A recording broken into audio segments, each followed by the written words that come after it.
Hey guys, welcome back to Pharaoh Iron & Customs. I'm Michael. Look, I am sweating my tail off. It's the middle of October, almost the end of October. We've only got a week after tomorrow until Halloween.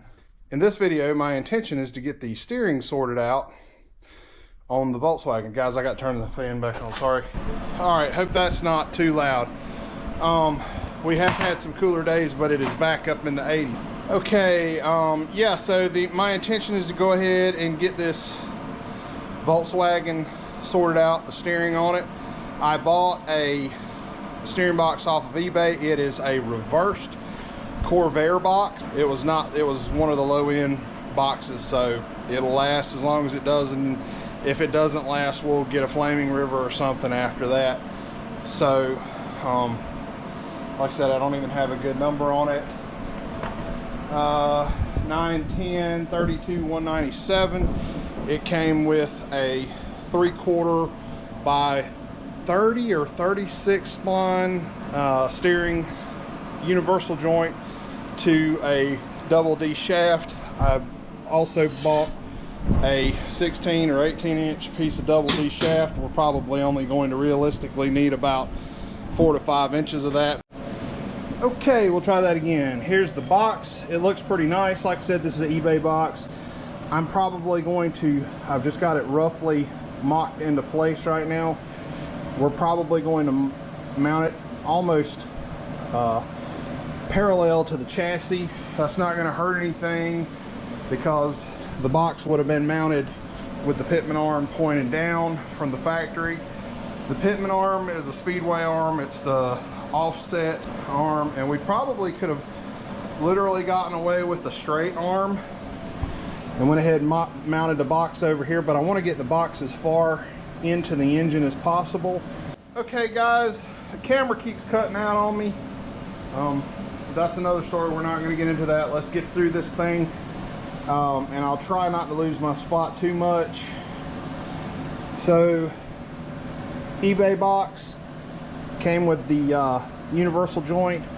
It has a 7-inch offset adapter, and this will take the tie rod in either way. They make these that have 5/8 holes to use with a Heim joint, but these are for tie rods. I have the tie rod ends. I have gone ahead and installed the new steering arm. This is not really that big of a problem. It clears, but I'm probably not going to run these anyway. I'm going to I have some cut ones somewhere, and that's the ones I'm going to put in there. So we won't be running the spring purchase. We don't need them. Okay guys, here we are with just a little bit of hillbilly CAD cardboard aided design. I did a little marking out here. This is where this is going to come down on the frame. It is exactly 12 inches from the bottom of the frame to where the front corner of the box is going to mount at a 24-degree angle. So I've kind of messed up. You know, that's the reason why we use cardboard, because it's cheap. So what I've done here, I just grabbed a random number, 105 degrees. Gonna round these ends off when I get this plate cut out just a little bit, because you don't really want to have a sharp corner so it doesn't cause stress, especially on the steering. And we're going to make a plate to go here. It's going to be this length is 5, and we're going to, I think this length across here was like 4 inches. So we're going to cut that out. We're going to put, wait a minute, nothing here. We're going to put a speed hole here, here, and here. And let's get into this. All right, guys, we've got. I was going to cut this out with the grinder, but I decided we'll just use the plasma because I want to make some sparks. So, if you've never used a plasma cutter, if you have a straight edge, you can put a straight line against it, draw your line, just go slow and smooth, and you'll cut that line. Aaron at Garage Fab, he makes his shapes out of MDF small enough that the offset of the tip will put him on the line, and he cuts it out, and it comes out just as nice as if you got a plasma table. You don't need a plasma table. If you got one, that's great. So what we're going to do is start on the edge, work our way back. Maybe.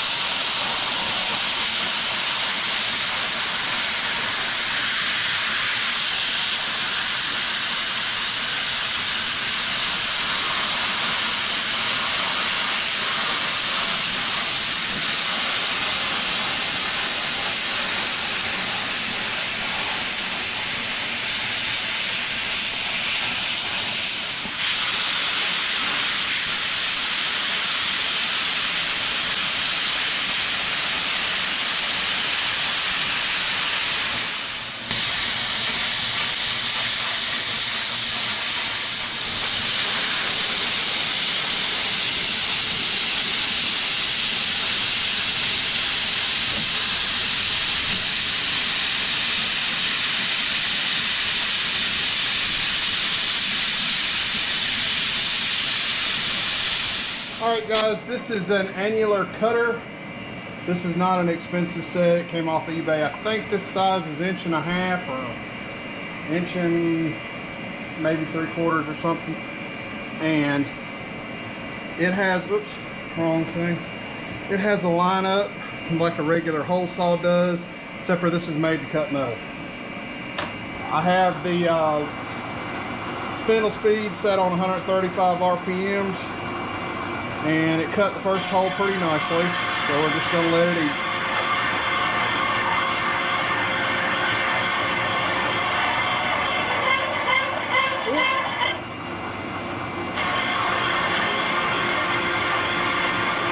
Might could run just a little slower since this is such a big hole.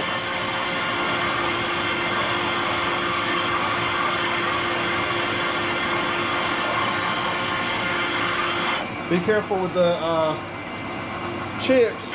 One of the angry chips got my finger a while ago after I had turned the mill off.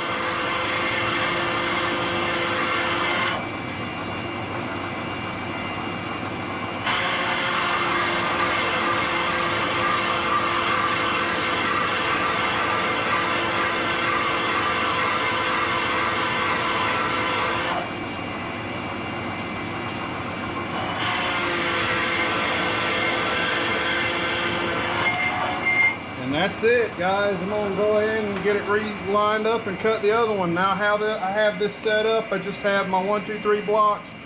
I've only got 2, so I just used one of these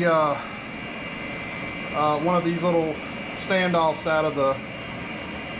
Okay, guys, it's the next day. I've done a couple of things. I actually cut down a 4-inch strip. This would have probably just been better to have bought a piece of 4-inch flat bar. It was probably 2 foot would have been plenty. And something else I did when I was lining up the bracket we made last night with the chassis, it needs to shift, jog 1 inch over so that the plate on the top, you know, if we'd have had to set it at a weird angle, that would have messed with all the bolts if we'd have not jogged it. So I went ahead and jogged it over, and the angle I'm trying to show you there, I don't know if you can tell this in the camera, but not only does this box have an angle this way, it's also got an angle this way. So to keep the box flat, I am referencing off of the flat surface here. It's not the greatest machine surface, but I'm going to say it's pretty close to where it ought to be, and just use the angle finder.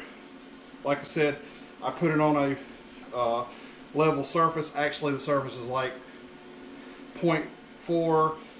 Measured it with this, and this angle measures 8 degrees, 0.4, so I figured an 8-degree angle. What we're going to do is set our plate up, our main bracket, make sure we get this in the correct orientation, and I'm going to fire the welder up. I got to drag it over here, but I have set this angle finder at 90 degrees plus the 8 degrees it needs to be to get the orientation in the right angle, and we're just going to line it up there and weld it.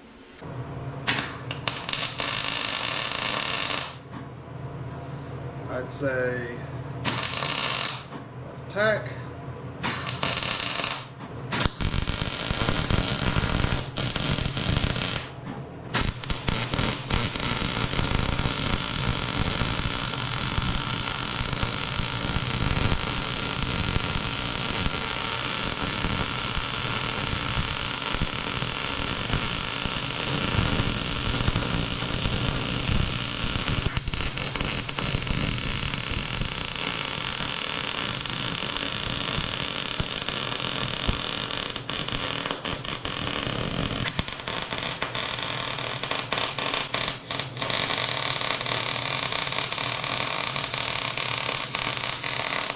Alright guys, I set this up. We've got my angle set at 8 degrees.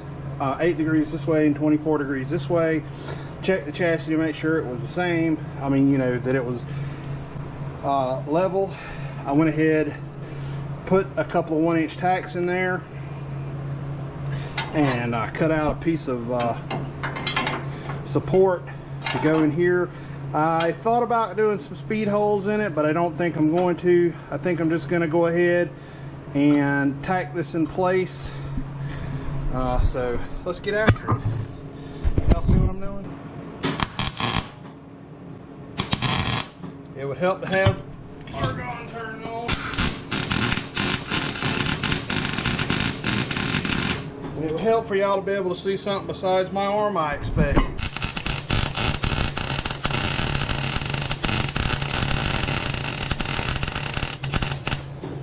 Yes, I know you're supposed to push while you're MIG welding.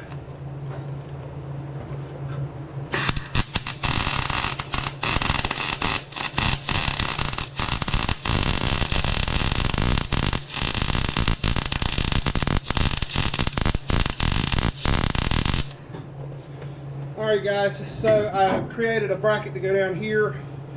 We're going to weld all the way around. Some of these welds we won't be able to get until the motor's out. So I need to cut this front bracket out. Oh, that's made that brace way more solid. So I got to make one for the front. It's going to take more creativity because we've got this situation going on here. So I want my bracket to come down. I want to create a leg on this side to give it some support that way. You know, kind of create a stiff knee back from this side of the bracket back down to the chassis. And then I also want it to come down, and I'm probably going to slot it to where it comes right here, so it will come around this. I don't know, I may just weld it to that. I do not to this bracket for the radius rod. I do not want to trap the nut in the radius rod. If I'd have been thinking, we could have made that speed hole where it would have lined up with the nut, but you know, it is what it is. So all right, I think I'm gonna quit for today, and I'll be back tomorrow. Okay guys, I come back out here and cut out another piece. I still got to do a little bit of work to it. I think I'm gonna add maybe a gusset, more for looks than strength, but I need to leave enough room to get to this nut. But like I said, this video is running on a little longer than I wanted it to, and next week's video we'll wrap up the steering on this. We'll do the tie rod, the run between the tires, because all I've been using is just a piece of pipe with 2 bolts welded in it for as much as we pushed it around and carried it all over the place. And we're also going to go ahead and do the drag link, which runs from the steering box down to the axle. And I'm going to figure out what we need to do about the steering column. I know we're going to have to take the steering column apart, remove everything in it for the automatic shifter. We're not going to use that, and we're probably going to have to shorten the column so that we can hook it up to the steering box. We may have to get a little more creative. Matter of fact, I'm thinking about going and getting a universal joint to match 2 double D ends together, just so we'll have it just in case, and if we don't use it on this one, we'll use it on something else. I'm just kind of looking at that the same way with the other steering box. It may get used on the F100, I mean the F1. The F1 is a sought after box for doing this style steering because it's already oriented in this position, except for that box has got a little bit of a weird spot in it, and I've looked into rebuilding it, and you can pay, I think, upwards of like $400 just for the kit to put the worm in it and the bushings and stuff. So, you know, we're gonna go with whichever way is more economical. Anyway, like and subscribe. I appreciate everyone that comments on the videos and keeps coming back time and time again, and I'll see y'all next time.